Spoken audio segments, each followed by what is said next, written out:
You find this woman that you're head over heels for.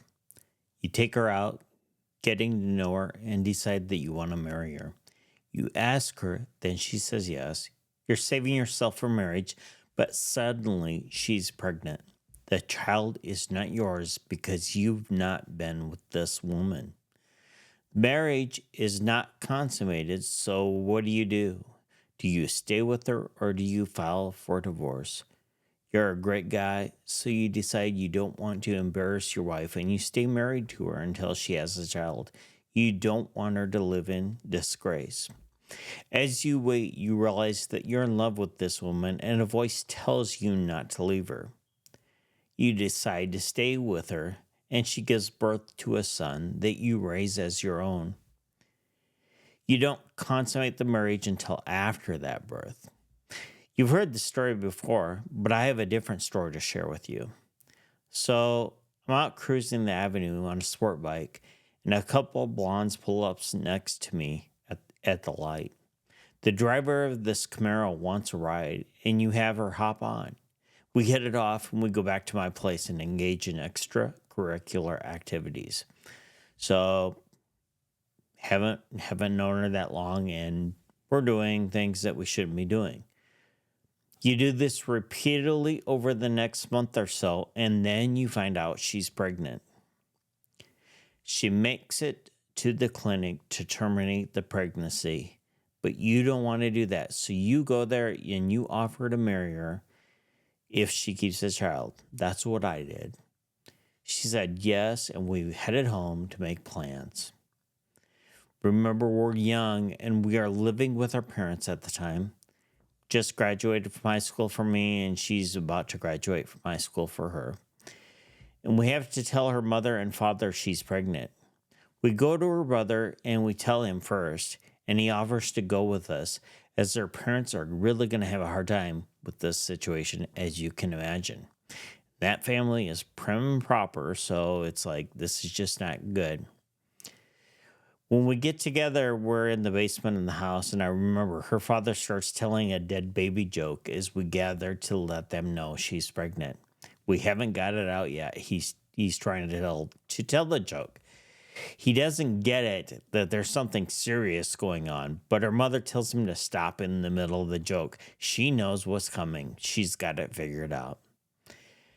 Telling her parents went better than expected. They weren't happy, but they did support us, thankfully. We ended up getting married and we got an apartment, and then realized that we had met each other at 11 years old, or at least when I was 11 years old.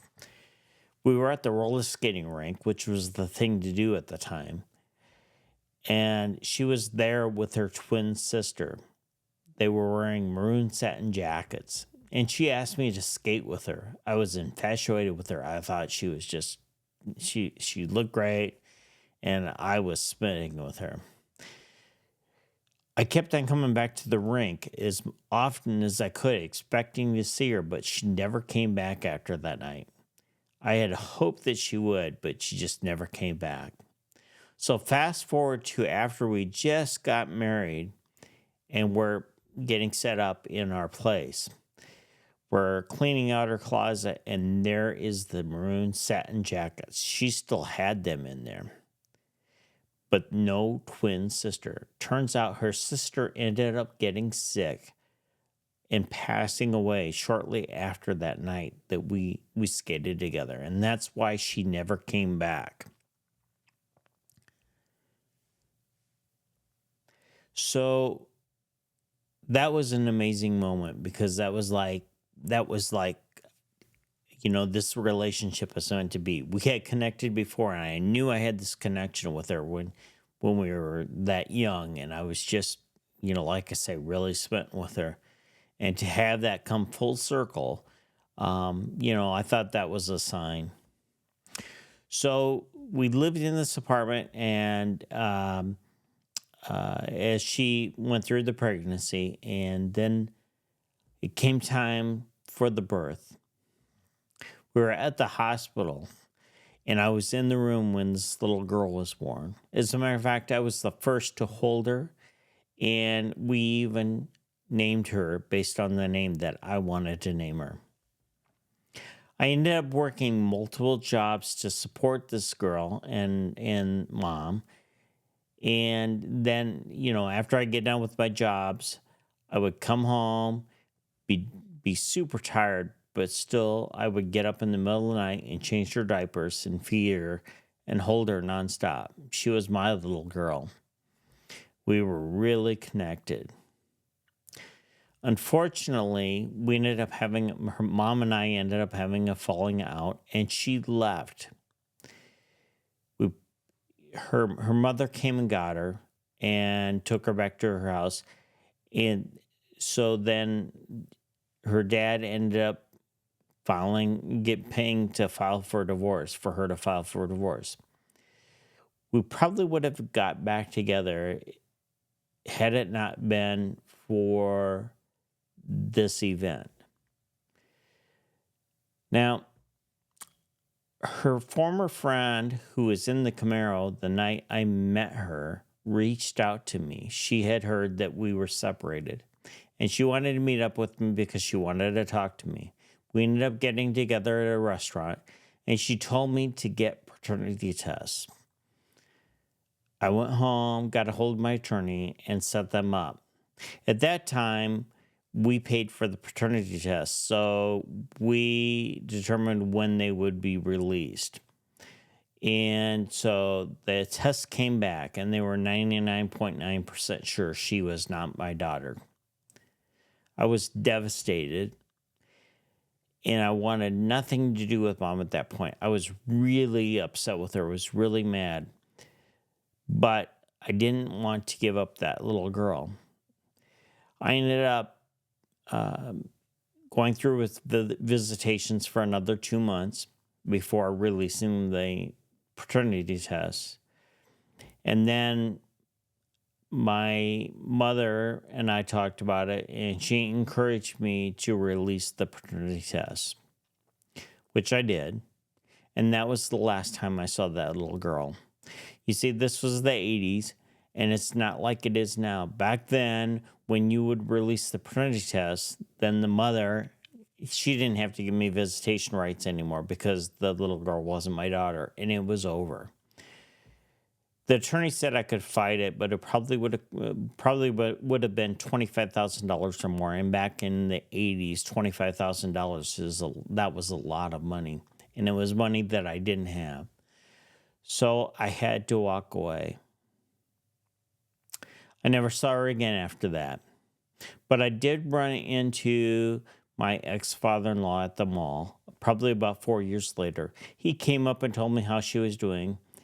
He told me that she has a minor health problem, but he said she was doing really well. And he showed me a lot of respect, and he even thanked me for doing what I did, which was really nice because when we got the divorce, he didn't think of me so highly at that point. But I think he realized that things weren't quite what they seemed.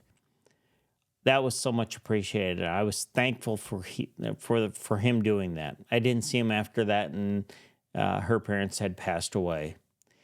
If I had to do it all over again, I would, but I would probably give mom more grace than I gave her in the divorce. Turns out she left some letters that my mother found, and she never gave them to me.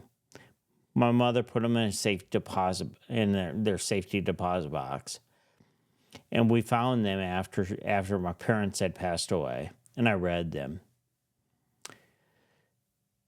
My first wife told me about how much she loved me and how I was a stand-up guy for sticking by her when I wasn't even sure that the child was mine. She thought it was so incredible that I would do that. I never saw that letter.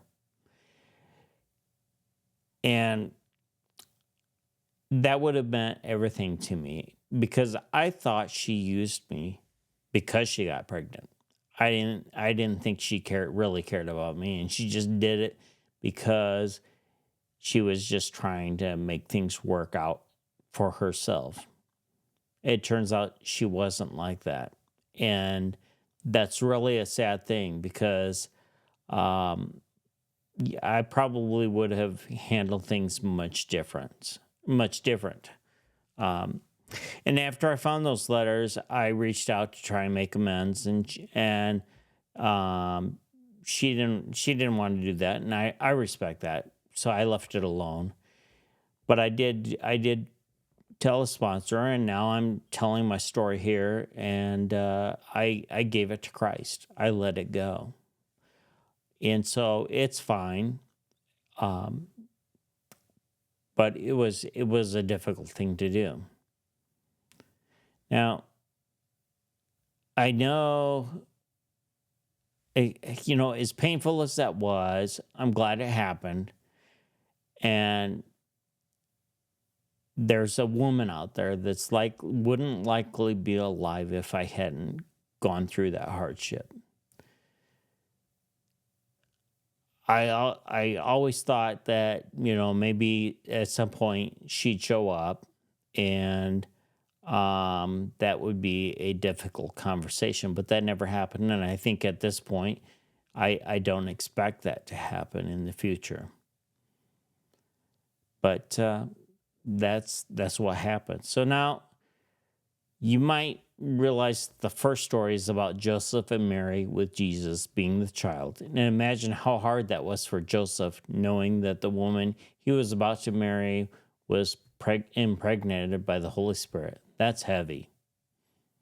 And of course, the second story is mine. So, would you do what I did?